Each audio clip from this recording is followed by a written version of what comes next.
When we look back at the Transformers movies, I feel like they're films that have been pretty unanimously criticised and slammed. But I personally think there's always been a guilty pleasure factor in the Transformers franchise. And there's three reasons why, for me personally, the kind of Bay Transformers films were always quite fun. The first is the CGI. Photorealism and tangibility of the CGI in at least the first four Transformers films was akin to Andrew Garfield's Spider-Man films compared with Tom Holland's Spider-Man films.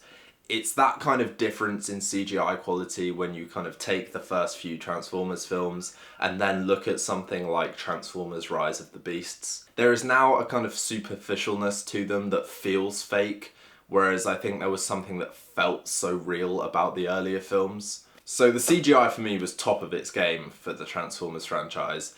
The other was the final battles. Like, I rarely rewatch the Transformers films. I regularly rewatch the final battle sequences because, as BAYHEM goes, it is just top quality citywide action. I think the Bay films had such a fantastic ability to kind of marry these big robot battles into the human world and present that scale in a way that always felt clear and always felt quite impressive. I think he navigated his final battle sequences so well. I think the final battle in 1, the desert battle in 2, the kind of 90-minute battle that comprises most of Dark of the Moon, the 4th battle in China, and the 5th, while The Last Night is a truly abysmal film, the last battle again was still pretty fun. And also the soundtracks. Steve Jablonsky's soundtracks for the Transformers films were quality, and I regularly have those on my Spotify playlist. I think there was something so epic but also so heartfelt and kind of provocative at the same time. It was just a very memorable score for this franchise. So I think while you can hate on the Bay films as much as you like, there is still redeeming qualities that makes them stand out for me. Transformers Rise of the Beasts, by comparison, is about as meh as you can get. It's a film that's been pitched to reboot the franchise, and based off the ending of this film, God help where it's gonna go.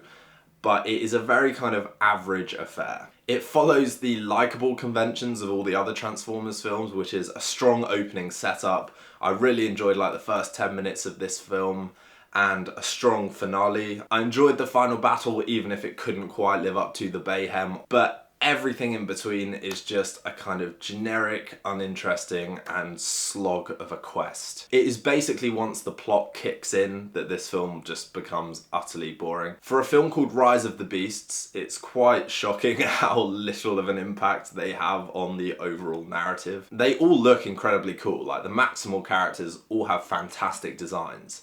But apart from Optimus Primal, voiced by Ron Perlman as their kind of ape gorilla, none of them have any kind of lasting impact. They're all kind of peripheral characters who are just there to look cool and have like a 3-second moment to shine in the fights at the end. So the Maximals really don't make much of an impact considering they are the subheading of the film's main title. The film chooses for the most part to follow your classic Autobot characters with a sprinkle of the Maximals later on. Which is kind of weird to me because I think, you know, for a film set before the main timeline of the original Transformers films, this film could have just followed the Maximals. It could have just been about Optimus Primal and his little band of Maximals hiding on Earth in Peru with these kind of tribes folk. And I think that would have made a really interesting dynamic. I would have genuinely liked to have seen more of the relationship between the Maximals and these kind of very simple living village folk who've accepted them. And there is a pre-established relationship there that we just don't tuck into at all. I think that would have been at least a much fresher take than what we do get, which is essentially Sam Witwicky and Bumblebee 2.0. I thought Mirage was okay, and I thought the human characters were okay. There was at least an attempt to give them a kind of compelling character arc at the start. This film just doesn't do anything new, you know? If it's set to reboot the franchise, I feel like it needs to come in and do its own thing. And there are attempts to do that in very small, fleeting moments. But even the final battle for me, it just doesn't feel as great as the previous films or as epic as the previous films. Because it's set in a kind of desolate volcano where there's kind of no human contribution there to kind of get that sense of scale. So it basically just looks like droids hacking and slashing at each other. There's no kind of real emphasis on the magnificence and the size of these beings. It does try to do something different with the human characters at least, and their relevance in the final battle, which was a bit jarring, and I'm not entirely sure how I feel about it. Basically, the main villain of the piece, while Unicron is this background baddie, is an envoy representing his interests on Earth. He's called Scourge. He's basically Lockdown from the fourth film, but just less cool and less sinister. This film doesn't commit to killing characters either, really. There's a kind of couple of moments. One that they attempt to do with an OG character who you just know isn't dead, and one who could have provided quite a good emotional sucker punch, I think, if A, they built the relationship up a bit more, but B, committed to it, which they don't. So the film has no real interest in landing much of a kind of emotional punch, I don't think. But yeah, it's watchable, don't get me wrong. I am kind of criticising it quite a lot. There's a lot to criticise because I think there's a lot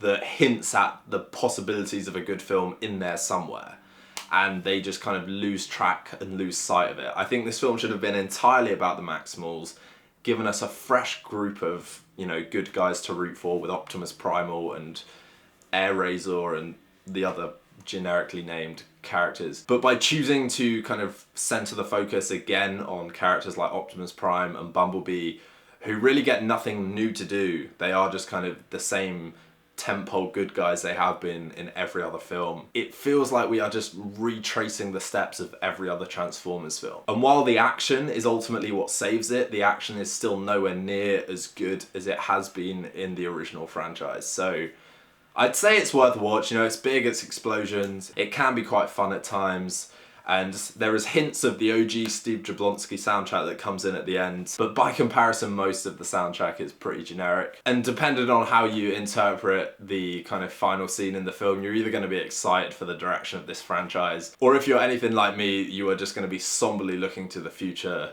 lamenting the decisions that they're making at the top of these studios. But we'll see what happens. If you have seen Transformers Rise of the Beast, guys, do drop a comment, let me know what you thought. Please also consider liking and subscribing to the channel. That's always a huge help for me. And we will see you for the next vid.